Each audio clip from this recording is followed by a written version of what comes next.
افغان الراونډر محمد نبي یو ځل بیا د کپتان په توګه په نړیوال شل اوریز جام کې له ګډون وروسته یو شمېر افغان لوبغاړي په سریلانکا کرکټ لیګ کې ګډون کوي.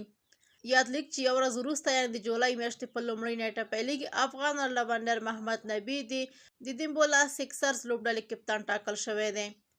له نوموړي سره په لوبډله کې افغان توپ وهونکی ابراهیم ځدران هم شته دی، چا چې په نړیوال شل اوریز جام کې د خپل هیواد لپاره بهترینې لوبې وکړې او له ګوربز سره یې په ګډه ګڼ شمېر ریکارډونه په خپل نوم کړل. علا محمد غضنفر، رحمان الله ګوربز، عظمت عمرزی او مجیب رحمان نور هغه لوبغاړي دي چې له بېلابېلو لوبډلو سره تړونونه لري. خو دا چې مجیب فیټ دی او یاد لیګ کې به ولوبېږي او که نه، هغه پوښتنه ده چې وروسته به ځواب شي.